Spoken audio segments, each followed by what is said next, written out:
nice to meet you. My name is Jessie, and I'm from Kawaii Hamster Adventures. And this right here is Q-Tip. This channel is dedicated to sharing all the cute, fuzzy adventures that she has, along with her sister Tabitha, who is a Yorkie. And I will be sharing lots of video clips of her, along with occasionally craft videos and hamster care videos and such like that.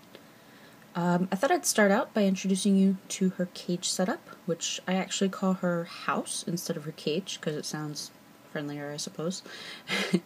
As you can see,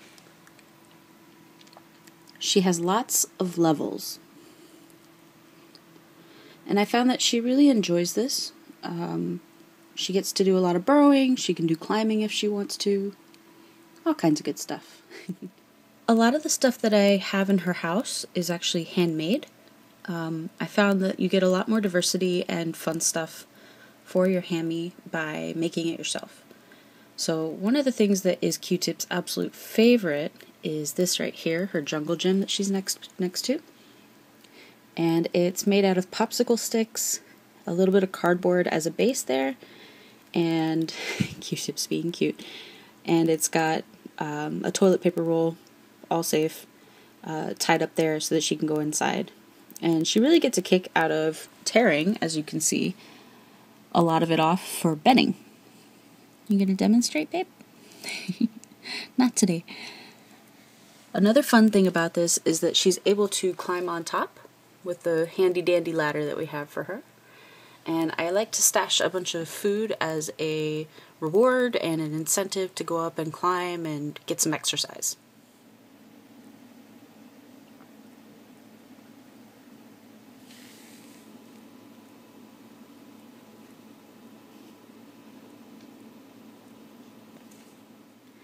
Another thing we have for her is this loft.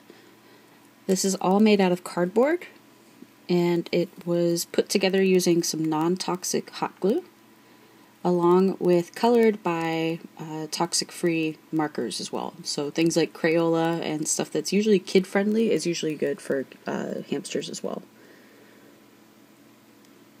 And as you can see, this has two levels. It has a top level, which is kind of like a tubular kind of thing, so she can go in one side and out the other if she wishes. Right there. And then there's a bottom level that she really enjoys, and I like to stash some sunflower seeds and stuff in there for her, because she really enjoys having a place to store her food, as most hamsters do. And I found she really enjoys this top part a lot, because it kind of mimics her natural environment, where they create their own nests and tubes and tunnels anyway. And here's a view from the top. Sunshine from my Q-Tip. And there she is. Another piece that I made her is this underground cave, as I call it.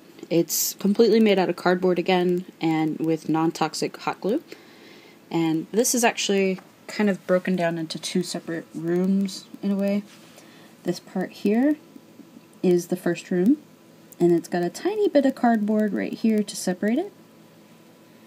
And then here is the, I guess, entry room, along with this part having a tunnel to go out. And that exit is here. Right here. So as you can see, it forms a really nice base for anything else you want to put on top. So like her wheel, and this is great because she really enjoys knocking that over. So when it's on top of bedding, it's kind of easy for her to knock it over.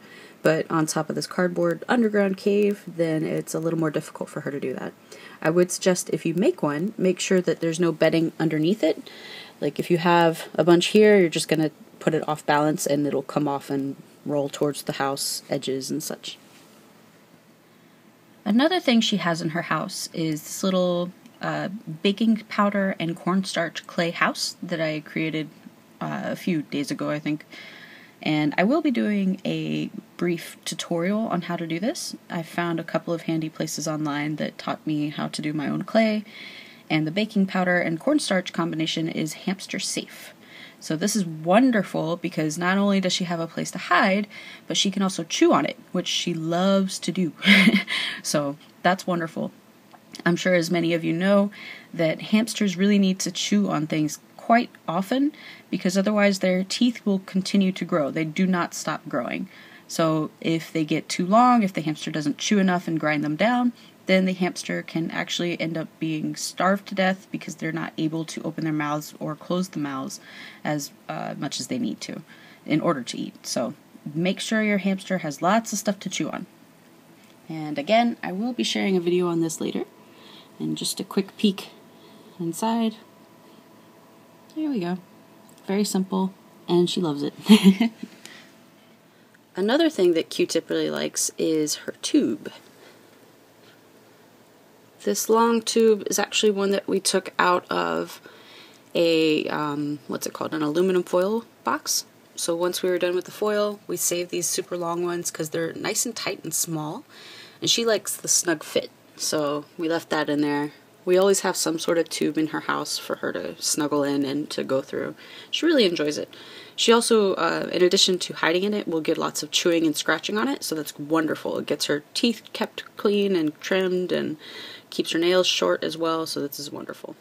Another thing we always make sure to have inside Q-Tip's house is a spray of millet.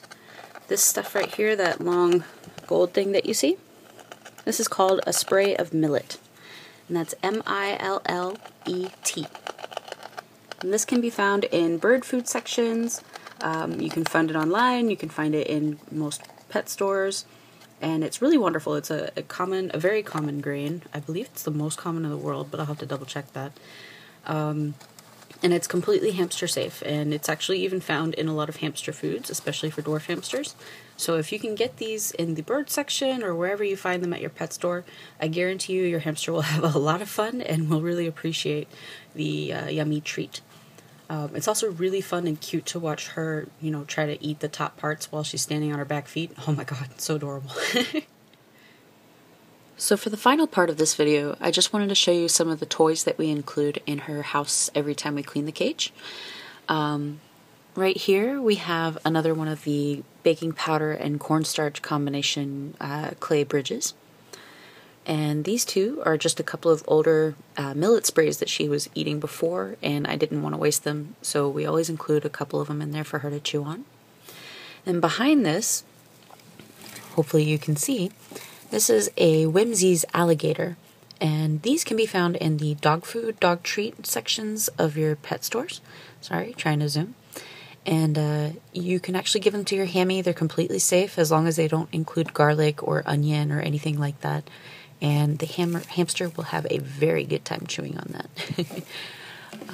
In addition to that, we have a cardboard tree that I got at Petco.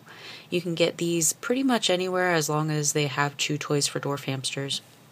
They're colored with hamster-safe materials, so you don't have to worry about them getting sick if they gnaw on them.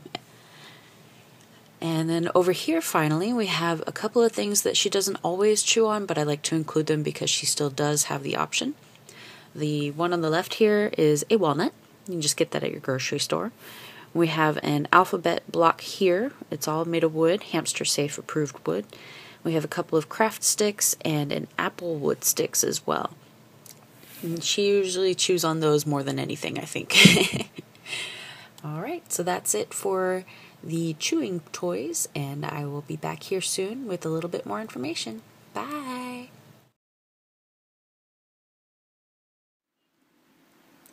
Before I go, I just wanted to include a couple of more important things that I thought might be relevant.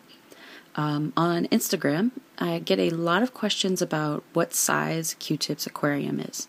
And that's what this is, by the way, for those of you who don't know. This is just an aquarium that you can get in the kind of fish section at the pet store.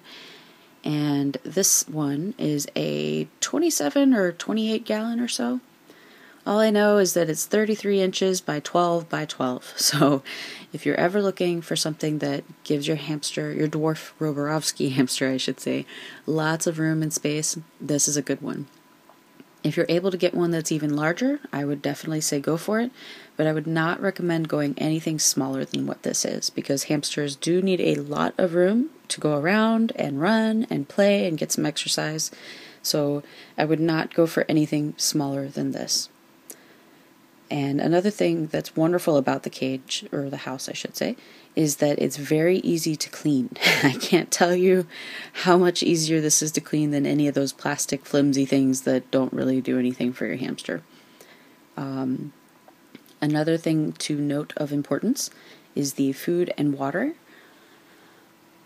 A lot of people will, when they're first-time hamster owners, they think that their hamster just needs a bowl of water, kind of like a dog or a cat.